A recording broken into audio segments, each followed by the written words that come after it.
ꯑꯍꯥꯟꯕꯃꯛꯇꯗ news live channel ताबीरिबा पुनमकु खुरुमजरी ngasi June की तारीख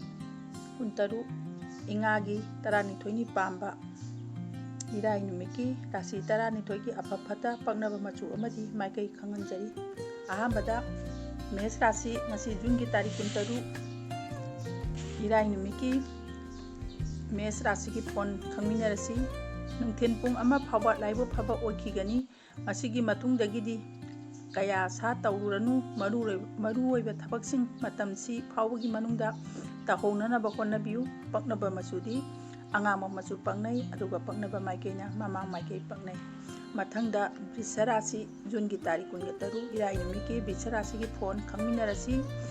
यामने हेना लाइबो फबा नुमित ओइगनी वाखल लौसिंग थोकनी मीना लाक्सबा ngamloi थबक माइ पापा लन थुम निंथिना तानसिनबा ngamba ओइगनी पक्नबा मचुना असंग मचु अदुगा पक्नबा माइकेना खा माइके पक्नै मथंगदा मिथुन राशि ngasi June की तारीख 13 इराई नुमिकी मिथुन राशि की फोन खंगमिनरसी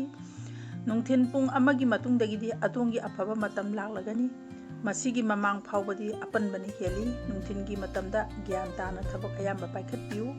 पक्नबा मचुदी हंगाबान मचु अदुगा पक्नबा माइकेना मनिंग माइके पक्नै मथंगदा कर्कट राशि ngasi June की तारीख 13 इराई नुमिकी कर्कट राशि की फोन खंगमिनरसी सुफम नोफम खंगदबा मतम मांगबा अवा अना ताबा चंगसिलुबा थबकता अपनबतना ओइबा पुंगनिंग लांगतकनबा नुमिनी हिरम खुदिंगदा चेक्सिनबियु पक्नबा मचुना अंगौबा मचु पंगनै अदुगा पक्नबा माइकेना अवांग माइके पंगनै मथंगदा सिंह राशि ngasi June की तारीख 13 इराई नुमिकी सिंह राशि की phone खंगमिनरसी ngasi oina adongi mai pakpa kanaba phangjaba matam nungthen pung ama phawbadani thingjin khrabadi daw leiroi matam manglaga tokani paknaba machuna sana machu aduga paknaba maikeina kaubu maikai paknai mathangda kaina rasi ngasi June की तारीख 13 Irai नुमिकी kaina rasi की phone खंगमिनरसी अवा नुंगाई पुनबा नुमिनी थबक थोरमदा अपनबा पिरंबा मीना थाजरमदबा पोंबा नुंथिंगी मतमदा कोकनी थाजदना कानबा फंगनी पक्नबा मचुना असंगबा मचुनी अदुगा पक्नबा माइकेना सिंखै माइकेनी मथंगदा तुला राशि ngasi June की तारीख 13 इराई नुमिकी तुला राशि की फोन खंगमिनरसी लैतेंगी फिरोन सेट चादुना हावा साथक फंगजबा नुमिनी कौबिरोइदबदी लाइबुक फबा कानबा मतम नुंथेन पुंग अमा फावबतनी मसिगी मतुंगदगिदी खुदोंग चादबता ओइगनी पक्नबा मचुना लै मचु अदो पक्नबा माइकेना मैरम माइके ओइगनी मथंगदा वृष राशि ngasi June की तारीख 13 इराई नुमिकी वृष राशि की फोन खंगमिनरसी पुकनिंग लांगतकनरंबा सिलम सिंथा खंगलमदबा लन मयेंग ताबा पुनमंग नुंथिंगी मतमदा कोखरगनी लाइबु फबा हेंगलकनी पक्नबा मचुना कांगसेंग मचु अदुगा पक्नबा माइकेना संथोंग माइके पंगनै मथंगदा धनु राशि ngasi June की तारीख 13 इराई नुमिकी धनु राशि की फोन खंगमिनरसी नुंथेन पुंग अमा फावगी मनुंगदा अयामा थबकसिंग तहोंगनबा होनबियु मतमसी फावदी दाउनिंथीना लेरी थेंथरलबदी खुदोंग चादबा हेलकनी पक्नबा मचुना हिगो मचु अदुगा पक्नबा माइकेना अवांग माइके पंगनै मथंगदा मकर राशि ngasi June की तारीख 13 इराई नुमिकी मकर राशि की फोन खंगमिनरसी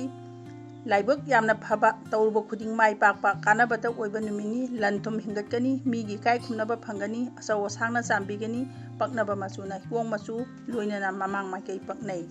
मथंगदा कुंभ राशि ngasi June की तारीख 13 इराई नुमिकी कुंभ राशि की फोन खंगमिनरसी नुंथिन पुंग अमगी मतुंगदगिदी अदोंगी अफबा मतम लागलगनी नथक थोंबना येंगथीबा पोकलगनी कानबा फंगबा थबक माइ पाकपगी नुंगाइबा फंगबा ओइरनी पक्नबा मचुना संबानबा मचु अदुगा पक्नबा माइकेना मनिंग माइके पक्नै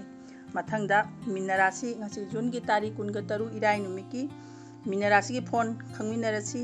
खुदोंग चादबा अवा अनाना हेंबा नुमिनी थबक पनबा अफा पुन्नबा तन्नतना मीनसु येंगसिबा ओइ पुंग लांगबा मतमनी पक्नबा मचुना संबानबा मचु अदुगा पक्नबा माइकेना सिंखै माइके पक्नै पिजरिबा मचुसिंग असी इसादा सेट इनबदा नत्रगा लुमाल ओइना सिनबदा कानबा फंगनी अदुगा हाइरिबा माइकेसिंग असिदा ngasiगी ओइना चटपदा ओइजा ओइथक फंगनी ngasi June की तारीख 13 इराई नुमिकी राशि 12 की अफफता पक्नबा मचु अमदी माइके खंगनजबा मतंगसिदा लोइजरे मियामबु अमुका हना